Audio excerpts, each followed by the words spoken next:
Hello and welcome to another Rant Rave review. Today I will be raving about the great American novel, To Kill a Mockingbird, and I will be ranting about its terrible, terrible first draft. And I'm not going to be going through the synopsis because y'all have probably read this.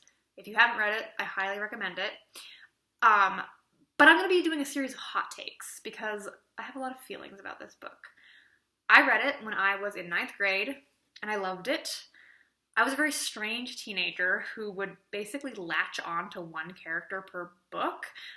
So in Julius Caesar, it was Cassius, and in One Flew Over the Cuckoo's Nest, it was Harding, and in Harry Potter, it was Snape, of course, and in To Kill a Mockingbird, it was Boo Radley.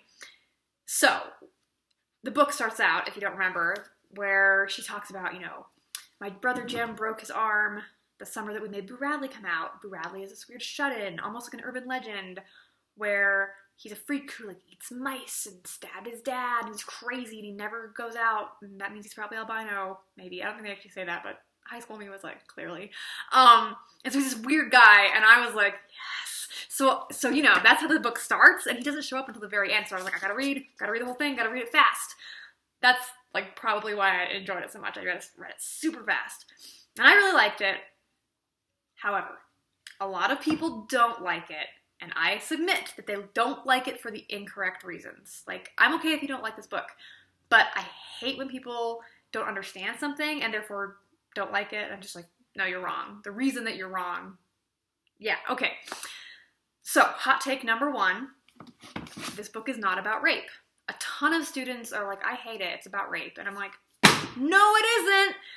There's a rape trial, which takes maybe a third of the book. The rest of it is completely slice of life. Yeah, I use that term a lot, but it is slice of life. This book is about a small town. It's about outsiders and insiders and community and the soul of a town. Not just in how it treats black people, but how it treats everybody. There's so many little vignettes and incidents. Where the Atticus shooting the rabid dog, and there's that woman who's addicted to opium or something. And yes, the whole thing with the trial and also going out to seek out Pernia's family. But there's so many little incidents, and it's beautiful. And it's low-key, and it's not supposed to be suspenseful or anything. It's just this is one little girl growing up in a small town. It is not about rape.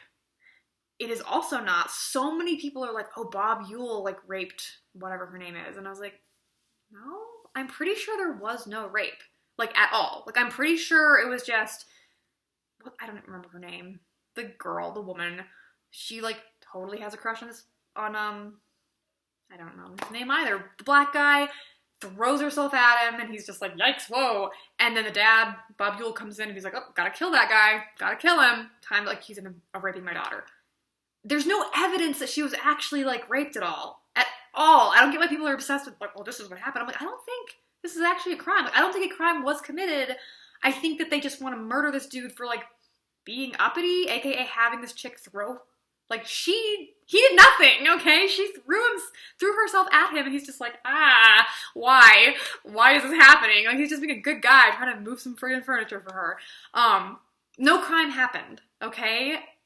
And again, the trial isn't about, rape. The trial is about, justice and injustice and racism and all this stuff. So it bothers me when people don't like it for that reason.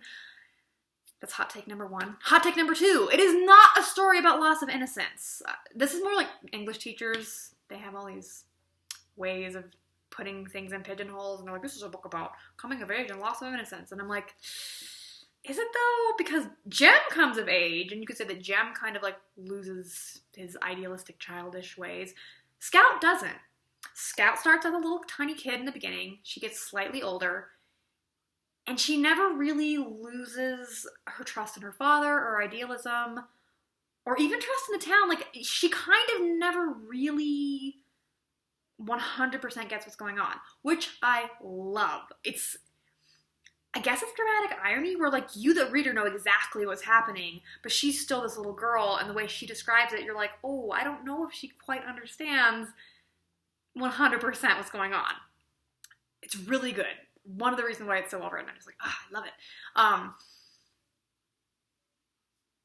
it. it is, again, it's about, like, life in a small town. Like, that is what it is about. Again, I would say it is slice of life, or maybe, I don't know, I mean, general literature. But yeah, and that's why it's a great American novel. Yes, it's a particular town in a particular time in a particular place, but the concepts it deals with are kind of universal concepts about, you know, outsiders and insiders and innocence and how you deal with innocence, whether it's not killing an innocent man or not, like, I don't want to spoil anything for those, like, 2 of you who haven't read it, but the whole thing with Boo Radley, like, how do you treat him and what do you do with him? Yeah. Here's where I will put spoilers. Spoilers. Click ahead like 1 minute, okay? To 6:40.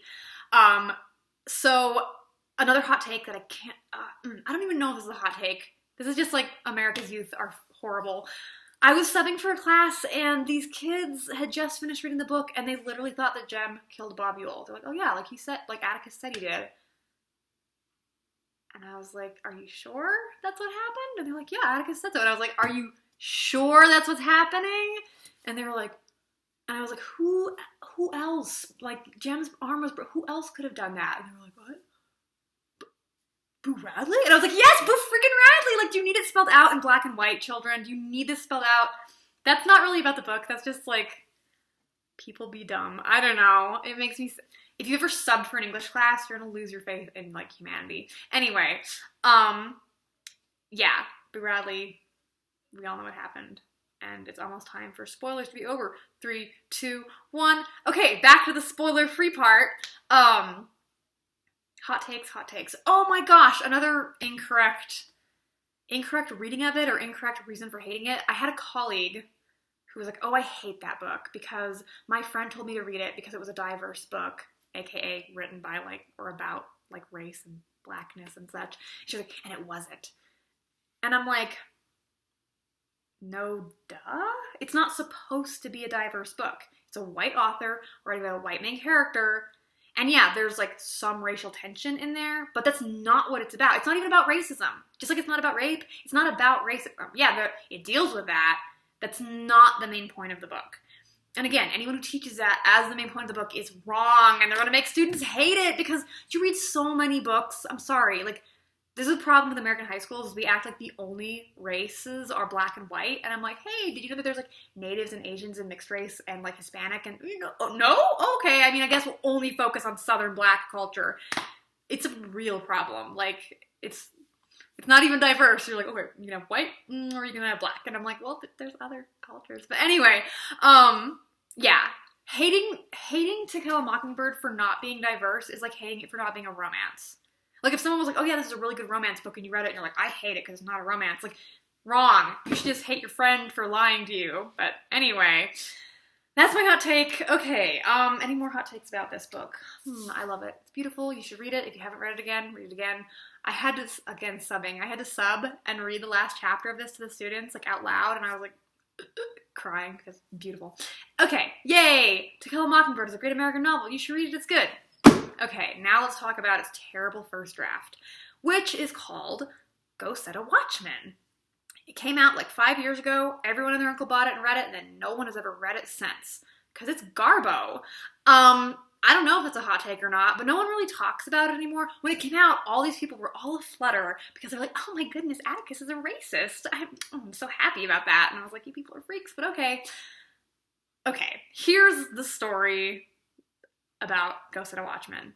It's up for debate as to whether or not Harper Lee actually wanted it published. A lot of people think she was, like, coerced into it. She's, like, an old elderly woman. Some people think she didn't even write it. Here's my hot take. It is not a finished draft. It is clearly the first draft. A lot of people would make me so angry, like, it's the real story. And I was like, no, it's the garbo thing that you write, and then you're like, oh, that's not good. And then you fix it into a beautiful book, okay? And which is why it probably wasn't supposed to be published. I kind of am leaning, like, she probably didn't want it published, but whatever. I kind of liked that it was published because it kind of gives you a sense of her growth. I was like, wow, you started with this piece of garbo, and wow, the great American novel? Like, and that's the only book she's ever written. Like, this is the only book she's ever written. She didn't need to write anything else. She's like, I'm good. I said my piece. It's beautiful. Peace out for years and years and decades. Ghost of the Watchmen is not good. If you've read it, you'll know what I'm talking about. If you haven't read it, don't bother. It is very obviously, she wrote it when she was like in her 20s, and it is so very much a book about a 20-something woman written by a 20-something woman, by which I mean like author insert, and she's like super progressive and like, oh, she's kind of quirky, but like people like her, and she has a kooky uncle who's not even in. He's not even in this book. And like everyone congratulates her for being smart at the end. And it's not that bad, but it's like, ooh, it's a little cringe. And again, it is very much a first draft, and you're like, maybe, you know, sparkle that up.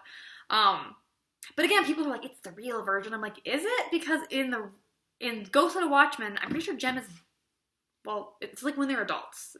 She's written as adult, which again, like I think her editor wisely was like, maybe just focus on the part where she's a kid. Atticus is like racist, except he's not actually. He's actually states rightist, which is different. But again, at the end, he's like, "Oh, thank you for standing up to me, like young 20-something woman." Like, and then everybody clapped. It's so bad, you guys. It's so bad. Atticus won the trial in Tom Robinson. That's the guy's name. In Ghost of the Watchmen, he won that trial, and Tom Robinson is free. And then like.